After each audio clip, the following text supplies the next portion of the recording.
Vlogs 945 کا میزبان آپ سے مخاطب ہے۔ آج آپ کو جو ویڈیو دکھانے جا رہے ہیں وہ بہت ہی اچھی ہے، جو کہ گاڑی کے متعلق اور ٹائر پریشر کے متعلق ہے، تو آپ لوگ اسے پوری ضرور دیکھیں اور اس پہ فالو کریں۔ اس کی وجہ سے کئی ایکسیڈنٹ ہوتے ہیں۔ یہ بہت باریک بینی چیز ہے جو ہمارے عام لوگ بھی نہیں جانتے ہیں، عام جو گاڑیاں چلاتے ہیں۔ اگر ویڈیو پسند آئے تو اسے لائک کیجیے گا، شیئر بھی ضرور کیجیے گا اور چینل کو سبسکرائب بھی ضرور کر لیجیے گا۔ سبسکرائب کرنے کا آسان طریقہ، ریڈ بٹن کو دبائیے اور آل گاڑیوں میں ہوا کا ایک ہی دباؤ رکھا جاتا ہے، جبکہ ہمارے ملک میں لوگوں کو اس بات کا علم نہیں ہوتا، یا وہ ایندھن بچانے کے لیے ٹائروں میں ضرورت سے زیادہ ہوا بھر لیتے ہیں، جو عموماً 35 سے 45 PSI ہوتا ہے۔ آئیں اب آگے بڑھتے ہیں۔ اس کے بعد ہم 3 لین چڑھ گئے اور کار دوڑا دی۔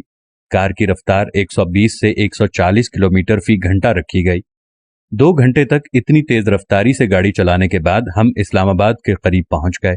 جب ہم نے رک کر دوبارہ ٹائر کا پریشر چیک کیا تو یہ چونکا دینے والا تھا۔ اب ٹائر کا پریشر 52 PSI تھا۔ اب سوال یہ پیدا ہوتا ہے کہ ٹائر کا پریشر اتنا کیسے بڑھ گیا؟ چنانچہ جب اس کے لیے ٹائر پر تھرمومیٹر لگایا گیا تو ٹائر کا درجہ حرارت 92.5 ڈگری سیلسیس تھا۔ اب سارا معمہ کھل گیا کہ سڑک پر ٹائروں کی رگڑ اور بریک رگڑنے سے پیدا ہونے والی گرمی کی وجہ سے ٹائروں کے اندر کی ہوا پھیل رہی ہے۔ بیک ٹو بیک ٹائروں کے اندر ہوا کا دباؤ بہت بڑھ گیا ہے۔ چونکہ ہماری ٹائروں میں ہوا پہلے سے ہی بین الاقوامی معیار کے مطابق تھی، اس لیے وہ پھٹنے سے بچ گئے، لیکن ٹائر جن میں ہوا کا دباؤ پہلے سے زیادہ ہے، یعنی 35 PSI سے اوپر ہے، یا ایک ٹائر جس میں کٹ ہے، اس کے پھٹنے کا امکان زیادہ ہوتا ہے۔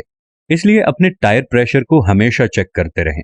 آپ کی ہوا کم از کم 25 سے لے کر 28 PSI تک ہونی چاہیے، یا حد درجہ 30 PSI تک ہونی چاہیے۔